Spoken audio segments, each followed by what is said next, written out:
Now, like this. Embossed. I'm impressed. It's no bulk rate. You're holding an invitation for two to a gala party in New York being thrown by my publisher for a few of his best-selling authors, one of whom is moi. Wow. A party in your honor. I know the way you feel. I remember the magic night I was named Beaver of the Year. This a little different, George. I know. You have to share the spotlight. I had it all to myself. Ben is flying us first class, and we're staying at the Manchester Park Hotel. Dick, the Manchester Park. Joanna, you're making a big deal out of a big deal. And this party may be finally the chance to corner Ben and pitch my idea for my novel. Well, I can't wait. A weekend in my favorite city with a cute, cocky novelist. When do we leave? Next weekend. Dick, we can't go next weekend. That's when Alice and Barney are coming here from New York. Honey, a gold invitation overrules a know-it-all salesman and his chatty wife. Or just call him at home and tell him to stay there. It's too late. They're on a tour of New England. All I know is that they're going to be here next weekend. Well, honey, couldn't we leave him a note, an apology, a couple of bucks or something? Oh, okay, I won't go to New York either. Oh, Dick, you're one of the guests of honor. You have to go. Joanna, I don't want any arguments. I'll go. All I have to figure out is what to do with that extra plane ticket. Coffee? Stephanie, you are not going to New York. You have used up your vacation days for the next decade. It's just that the thought of you flying all alone makes me feel lonely and sad. No. Then I hope you have turbulence. You know, I've never been to New York in the winter, or the spring, or summer, or fall. Oh, George, you'd love it. Central Park, the skyscrapers, the nightlife. Yes, that does sound exciting. But I'd never go there unless I was with somebody who knew their way around.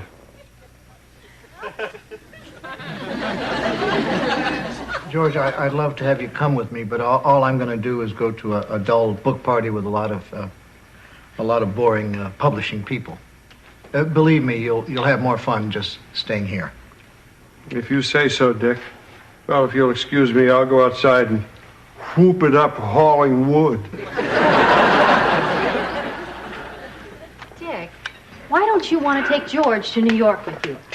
Honey, I'd love to take him to New York, but I'm going to a very fancy, sophisticated party. George just wouldn't fit in. I'm protecting him. I understand. You're a snob. I am not a snob. I know George. And believe me, he'll be much happier staying home.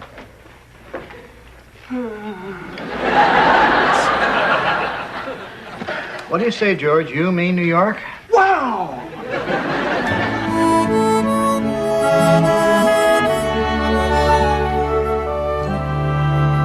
Oh, my God! Stephanie, are you all right? No, I snagged my sweater. Oh. Well, don't just stand there. Call someone.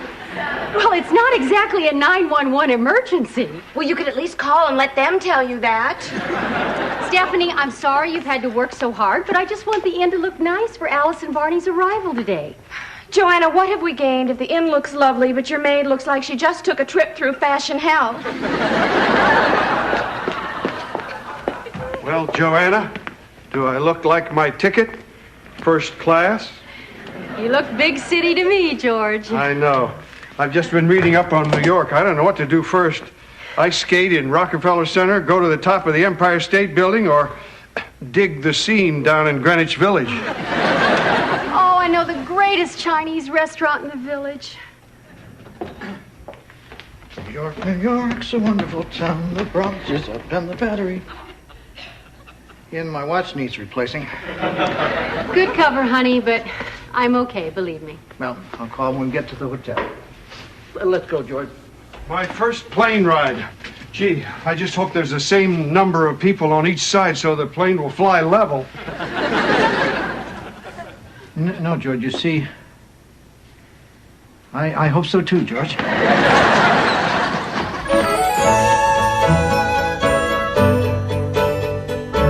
The flight was fine, Joanna, except George wouldn't let me go to the bathroom because he was afraid I'd unbalance the plane. He's out taking in the neighborhood. Yeah, and I'm making a few notes for my novel pitch. No, I'm not worried about George at the party. I came up with a great idea. He's not going. Yeah, I bought him a ticket to Cats.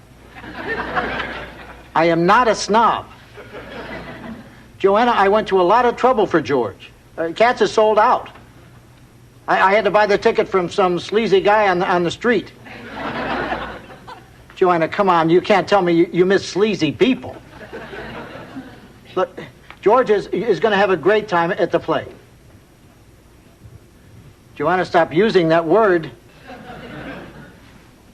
Yes, the buildings are still tall. But they're not gleamy, they're grimy. Oh, George just walked in. I'll put him on. It's Joanna. Oh. Hi, Joanna. Boy, is this a great place. You should see the buildings gleaming. Gee, Dick, she's crying. I'll see you tomorrow, honey. Yep. Blow your nose. Bye. Boy, Dick, this is a great city. All the cars, the people. This sure is a toddling town. George, I think that's Chicago. Gee, it sure seemed toddling. Hey, wait till you see all the great souvenirs I bought. Oh, an Empire State Building thermometer. I bet this baby's accurate. Yeah, and I bought about a zillion postcards to send. George, you're in the most exciting city in the world. You aren't going to have time to sit down filling out postcards. Gee, I don't know, Dick. My friends might get kind of mad if I send them out blank. Oh, and here's the best of all. Ta-da! Utley elected Gotham mayor. I could take it to the party, leave it lying around, and just watch the laughter build. George, about the party, I got some great news. You don't have to go. I got you a ticket to the sold-out Broadway hit, Cats. Cats? $50. Dick, I can't let you spend $50 on me. No, it's all right, George. It didn't cost me anything. It's a complimentary ticket from my publishing house. Gee, thanks. Boy, did I pick a great city to be mayor of, or what? But you'll be at that dull party all alone. I feel kind of guilty. George, this is New York. You know, one of us should be having a fun evening. What a pal. George, what are you doing? That cost me nothing. I can't let you go to that awful party alone. You brought me to New York. Don't worry, Dick. I'm not going to leave your side all night. Great.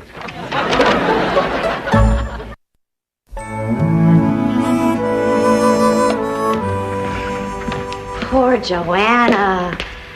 You've been waiting all day for Alice and Barney, and they're still not here. Poor stood-up Joanna. Stephanie, Alice and Barney are good friends. They said they'd be here sometime today, and they will be. Of course they will.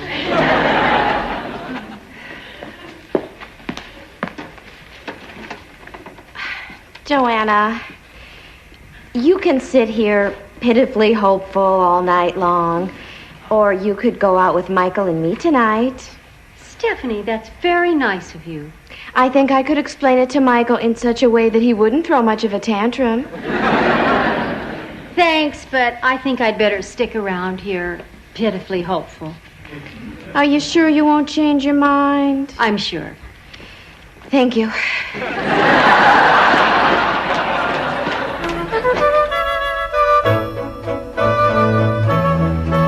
You know, these little hot dogs are even better than the ones at Beanie Farrell's barn warming. You know, George, I wouldn't blame you if you left right now and tried to scotch tape together that Cat's ticket. I know I'm having a miserable time. Mr. Loudon, Your books are the best. Keep up the good work. That's all I can do to keep from running right out of here. May I have your attention, please? I'd like to welcome you to the 30th anniversary celebration of Kirkwood Press.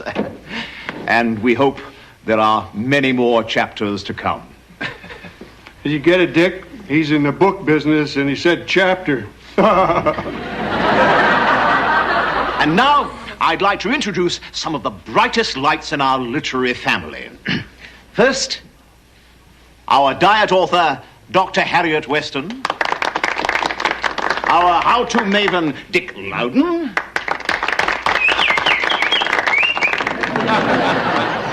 And our favorite poet, Lalo. Lalo will grace us this evening with a reading from his latest collection.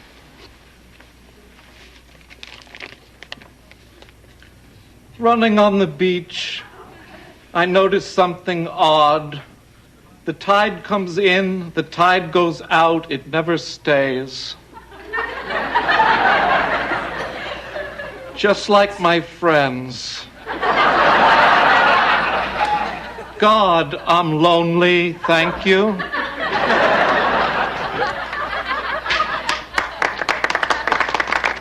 I'd be embarrassed to come if I was his handyman. So nice of you to come. Oh, Ben, good to see you again. This is a great party. Yeah, it's really neat. People aren't shoving each other to get at the eats. Is this a friend of yours, Dick? Yes. Ben Williams, this is George Utley. Nice to meet you, George. Hello. Could I have our 3 authors over here, please? I'd like to take some publicity stills. Mr. Loudon? Well, go ahead, Dick. I'll take care of your friend. So, Ben, where are you putting your pits?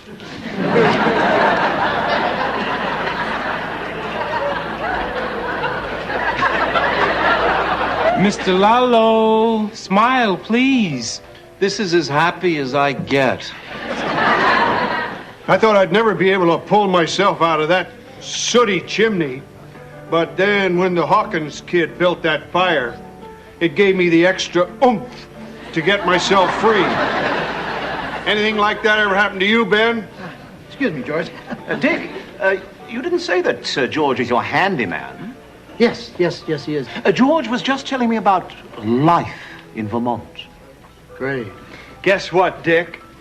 Ben's family has a summer home near where my grandmother lived. I remember she loved to paint. She'd have us pick blueberries, then she'd crush them to make her watercolors. Nothing caught the summer sky like my grandmother's blueberry paint. Homegrown art.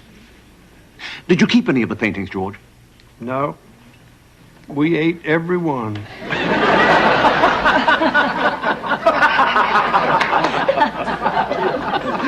So, Dick, George is quite a fellow.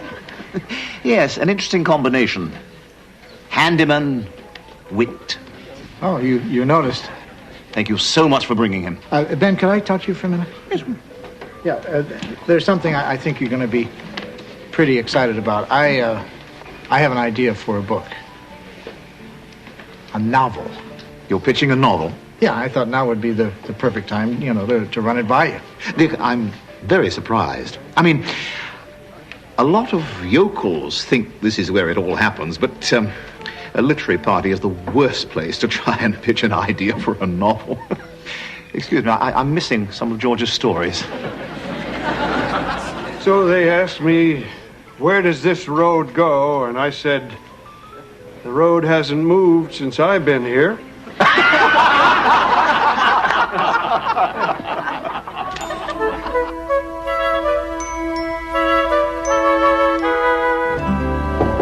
Well, it's about time.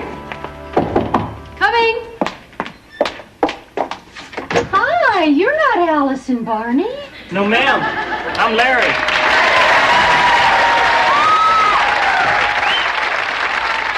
This is my brother Darrell, and this is my other brother Darrell. You guys never knock. It's a funny thing. Come 10 o'clock, no matter how politely we enter, we get a better reception when we knock. What What can I quickly do for you, fellas? Well, we heard about you being upset about your fair-weather friends not showing up, so we thought we'd come by and coax them pearly whites out into the open. To start, let's play a friendly game of feel and tell.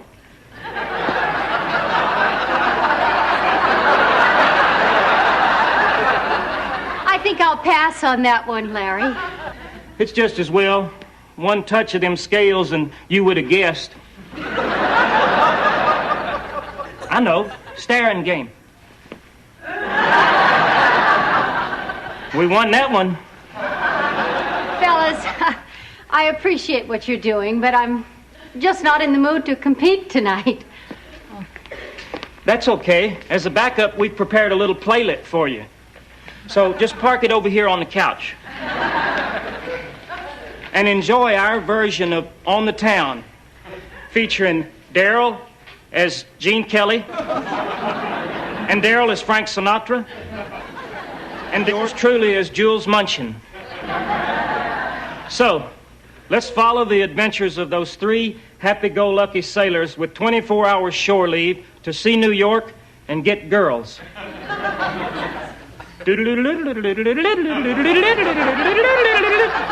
Beep, beep, taxi. Well, here we are in the heart of New York City. Look at all them gleaming buildings. I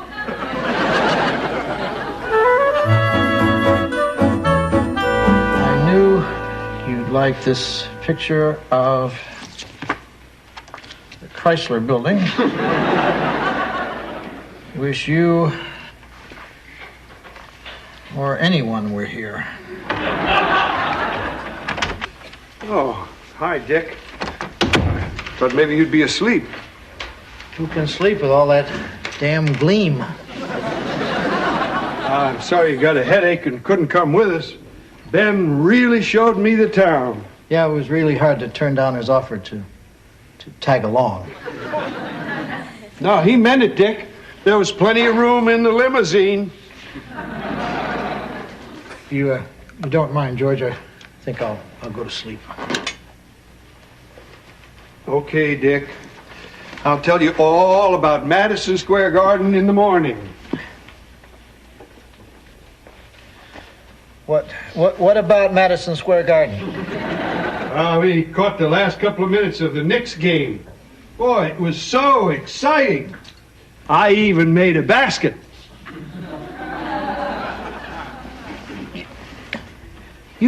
You shot a basket from the floor of Madison Square Garden? Yeah. It didn't count, though. The game was over, and we were just messing around.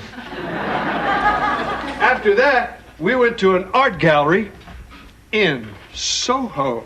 And guess who was there? George, there are 8 million people in New York City. Why don't you just tell me? Woody Allen. Woody Allen? You know, the little guy in Bananas. I know who he is. I made him laugh, Dick. I don't believe this. You were having the time of your life, and I was watching bridge and tunnel traffic on the 10 o'clock news.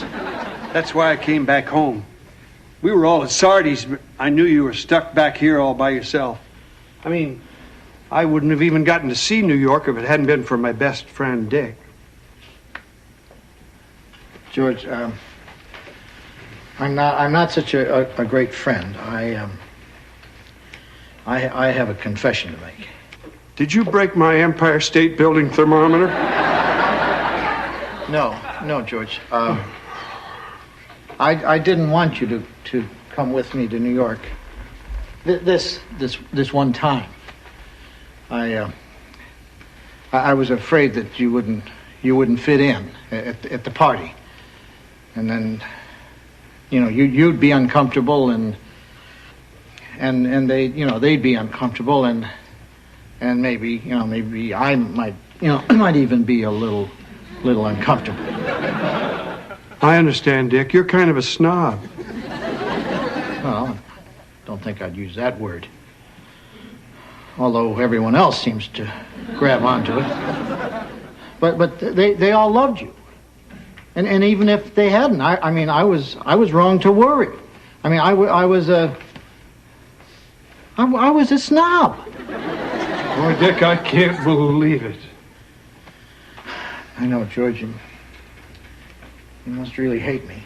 No, how could I hate you for feeling exactly the way I did? Huh? Remember the first Beavers meeting I took you to? I was on pins and needles all night. I thought you'd embarrass me and say the wrong thing. And all your worries were for nothing. Well, the important thing, Dick, is you finally fit in. Anyway, thanks for inviting me to New York, even if you were worried. It's been the greatest night of my life. Well, I'm glad it was, George. You know, I'm feeling a lot better now. After all, we are in the greatest city in the world. What do you say we get dressed, George, and we find one of those all-night delis, just the two of us? Gee, after Sardi's, that'd be sort of a letdown. Good night, Dick. Good night, George. What did I say to the Beavers?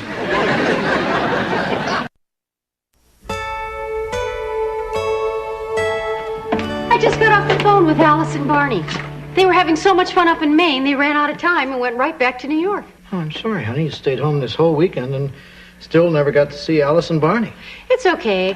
I told them we'd see them in New York next weekend. We can't see them next weekend. I know.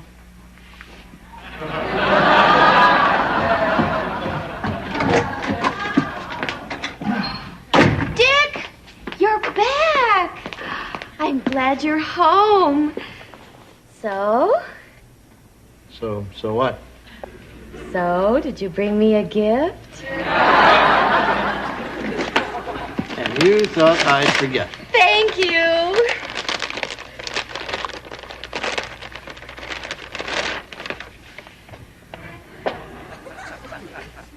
Oh, a sailor hat with an inane tourist saying on it. Let's see it on. Okay.